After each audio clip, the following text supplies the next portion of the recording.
अयोध्या में भूमि पूजन से ठीक पहले असदुद्दीन ओवैसी ने अपना आपा खो दिया है। प्रधानमंत्री मोदी पर बड़ी बात बोल दी है। उनके सवाल उठाने पर देश क्या बोल रहा है, मुस्लिम समाज क्या बोल रहा है, क्या राय रख रहा है, वही आज आपको दिखाने जा रहे हैं। तो चलिए शुरुआत करते हैं। नमस्कार, स्वागत है आपका हेडलाइंस इंडिया पर। मैं हूं नवीन चौहान। एक हैशटैग इस वक्त जबरदस्त तरीके से ट्रेंड कर रहा है, कहीं पूजन कहीं सूजन। जी हां, क्योंकि पूजन से पहले ही AIMIM के मुखिया असदुद्दीन ओवैसी ने प्रधानमंत्री नरेंद्र मोदी के राम मंदिर के भूमि पूजन में जाने पर सवाल उठा दिए। ओवैसी ने इसे संविधान के शपथ का उल्लंघन बताया है।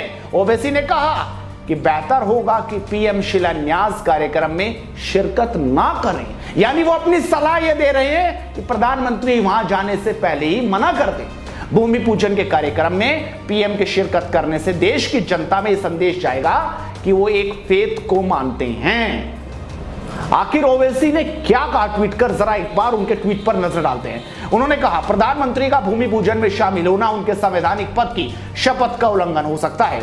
धर्मनिरपेक्षता हमारे संविधान के मूल ढांचे का हिस्सा है। अगर वो कहते हैं कि मैं व्यक्तिगत तौर पर अयोध्या जा रहा हूं तो कोई बात नहीं। अगर प्रधानमंत्री जाना चाहते हैं तो कह दे कि मैं व्यक्तिगत तौर पर जा रहा हूं। हैदराबाद से सांसद असदुद्दीन ओवैसी ने कहा कि हम ये नहीं भूल सकते कि 400 सालों से ज्यादा वक्त से बाबरी मस्जिद अयोध्या में थी और 1992 में क्रिमिनल भीड़ ने इसे ध्वस्त कर दिया था। अब आपको दिखाते हैं उनके इस बयान के बाद देश की जनता क्या बोल रही है। सबसे पहले हिंदुओं की राय उनके बयान के बाद आपको देखनी चाहिए कि हिंदू क्या बोल रहे हैं, क्योंकि जिस तरीके से उन्होंने स्टेटमेंट दिया है उसके बाद राय देखनी बेहद जरूरी है। पंकज सिसोदिया कहते हैं ये सेकुलरिज्म सिर्फ हिंदुओं पर थोपते हैं, अब वो दौर गया। कभी आपने ओवैसी बिना जालीदार टोपी देखा है? नहीं। जो आदमी खुद कभी सेकुलर नहीं बना वो देश को ज्ञान दे रहा है। नरेश कहते हैं भाई बरनौल पड़ी है तो एक हैदराबाद भेज देना, सुना है काफी जल गई है। उमेश चंद्रा कहते हैं वो श्री राम का जन्म स्थान है और एक मंदिर था जिसे आतंकवादी बाबर ने ध्वस्त कर दिया था। मंदिर को फिर से बनाने के लिए हमारे पास सभी अधिकार हैं। अब आपको दिखाते हैं कि आखिरकार मुस्लिम समाज ओवैसी के इस बयान के बाद क्या बोल रहा है। सरफराज अहमद कहते हैं बंद करो अब ये हिंदू मुस्लिम करना। 70 सालों में आज तक ये मुद्दा खत्म नहीं हुआ था, अब समाप्त हो गया। मंदिर हो या मस्जिद, पन अल्लाह का घर रहा है, आप कोई राजनीति ना करें।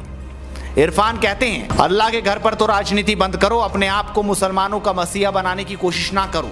हम जानते हैं वहां मस्जिद थी पर अल्लाह को जो करना था वो हो गया, अब क्यों नफरत फैला रहे हो। मोहम्मद रहमान कहते हैं सर आप जानते हैं कि मस्जिद को भीड़ के समूह द्वारा ध्वस्त कर दिया गया था।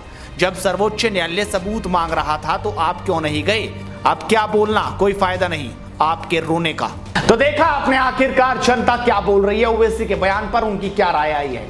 इस वीडियो को आप शेयर जरूर कीजिए और हेडलाइंस इंडिया को सब्सक्राइब कीजिए, क्योंकि मुद्दे की बात बेबाक अंदाज में करते रहेंगे। नमस्कार।